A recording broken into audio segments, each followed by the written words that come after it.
శ్రీమాత్రే నమః. సద్గురు జ్యోతిష్యాలయం నుండి 2026 జూన్ నెల 22వ తారీఖు నుండి 28వ తారీఖు వరకు ఈ వారం రాశి ఫలితాలు ఎలా ఉన్నాయి, మేషరాశి నుంచి మీనరాశి వరకు. ప్రతి వరకు ఒకరికి ఒక క్యూరియాసిటీ, నాకు ఈ వారం ఆరోగ్యం ఎలా ఉంటుంది, ఉద్యోగం ఎలా ఉంటుంది, వ్యాపారం ఎలా ఉంటుంది, నా జీవితం అంతా ఎలా ఉంటుందని తెలుసుకునే ఒక తాపత్రయంలో మా ఛానల్ చూస్తున్నటువంటి మిత్రులారా, చూస్తున్నారు కదా, సబ్స్క్రైబ్, ఒక లైక్, ఒక షేర్, ఒక గంట గుర్తు కొట్టేద్దామా? రైట్. ఇక వ్యవహారానికి వెళ్ళేటప్పటికీ ఈ వారం అంతా కూడా గ్రహాలు ఎలా ఉన్నాయి, ఫస్ట్ గ్రహాల యొక్క స్థితిని బట్టే కదా ఈ వారం అంతా ఎలా ఉంటుందో చెప్తాము.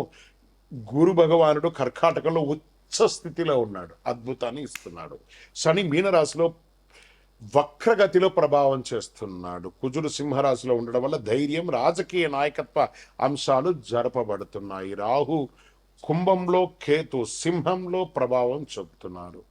ఇవన్నీ కూడా చంద్రగ్రహ రాశి ప్రకారంగా చూస్తున్నాం. జాతకం పడుతున్న వర్షానికి ఒక గొడుగు మాత్రమే, కానీ జాతకం జీవితం కాదు. మీరు మిమ్మల్ని నమ్మండి, మీ యొక్క జీవితాన్ని నమ్మండి, మీ యొక్క ఇష్టదేవాన్ని నమ్మండి. తులారాశి మిత్రులారా, ఈ వారం మీకు ఎలా ఉంది అని అంటే, ఎత్తగానే మీకు ఆరోగ్యం పట్ల చూపడం జరుగుతుందండి. కొంచెం ఆరోగ్యం పట్ల జాగ్రత్తగా ఉండవలసినటువంటి వారం. ఏదో ఒక శస్త్రచికిత్స అయ్యే అవకాశాలు కనబడుతున్నాయి. ఒత్తిడిని తగ్గించుకోండి. వ్యవసాయదారులకి మిశ్రమంగా ఉంది. విద్యార్థులు బాగా కష్టపడాలి. మీ యొక్క చదువుని కాన్సన్ట్రేషన్ ఎక్కువ చేయాల్సి ఉంటుంది. చాలా అద్భుతమైనటువంటి ఫలితాలు పొందాలంటే కష్టపడాలి. ఇంకా ప్రేమికుల మధ్య కొంచెం మాట పట్టింపులు వచ్చే అవకాశం ఉన్నాయి. కుటుంబ సభ్యులతో ఆనందకరంగా మీ పాత్రను పోషిస్తారు.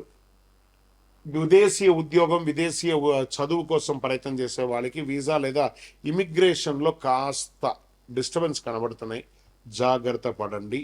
విదేశీయ వ్యాపారం చేసే వాళ్ళకి, ఎక్స్పోర్ట్స్ బిజినెస్ వాళ్ళకి ఇది బాగుంది.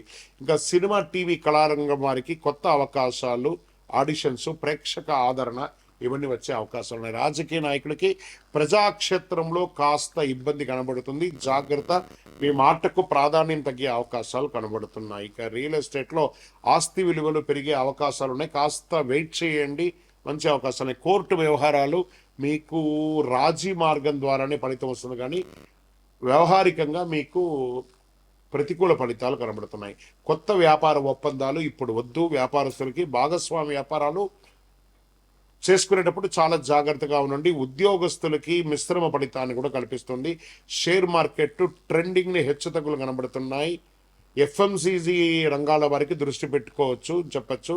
సర్వీస్ సెక్టార్ల వారికి, మార్కెటింగ్, సేల్స్, కస్టమర్ రిలేషన్ రంగాల వారికి కొత్త క్లయింట్లు, కొత్త ఒప్పందాలు వచ్చే అవకాశాలు కనబడుతున్నాయి.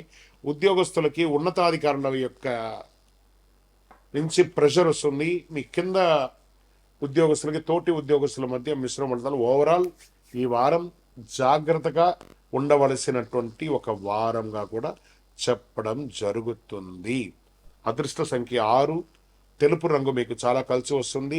పడమరి దిక్కు చాలా మంచిది. మీకు కనకదార స్తోత్రం, అమ్మవారి యొక్క పారాయణం చేయండి, లేదా చండీ హోమం, చండీ పారాయణం చేసుకోండి, చాలా మంచిది.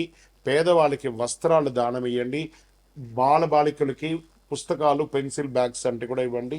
అద్భుతమైనటువంటి ఫలితాలు పొందుతారు. విజయోస్తు. ఇంకను మీ యొక్క వ్యక్తిగత జాతకం తెలుసుకోవడానికి మీ పరిసర ప్రాంతాల్లో ఉన్నటువంటి గురువుల్ని సంప్రదించండి. లేదు గురుగారు, మేము మీ దగ్గరనే తెలుసుకోవాలని అనుకుంటున్నాము, అయితే ఏం చేస్తారంటే డిస్ప్లేలో కనబడుతున్నటువంటి నెంబర్కి మీ పేరు, మీ డేట్ ఆఫ్ బర్త్, మీ ప్లేస్ ఆఫ్ బర్త్, మీ టైమ్ ఆఫ్ బర్త్ కంపల్సరీ పెట్టండి. వాట్సప్ చేయండి, తప్పకుండా మా అడ్మిన్స్ మీకు రిప్లై ఇస్తారు. ఇంకా ఈ జాతకం కాకుండా మాకు ఏమైనా ఇంకా అదృష్టకరమైనటువంటి వస్తువులు ఏమైనా ఇస్తారంటే, అతి శక్తివంతమైనటువంటి 48 రోజులు పూజ చేసినటువంటి కరుంగాళి మాల కూడా మన యొక్క ఆర్గనైజేషన్ నుంచి వస్తుంది. మన దేవాలయంలోనే పూజ చేసి అందిస్తున్నాము. కావలసిన వారు సంప్రదించండి. విజయోస్తు.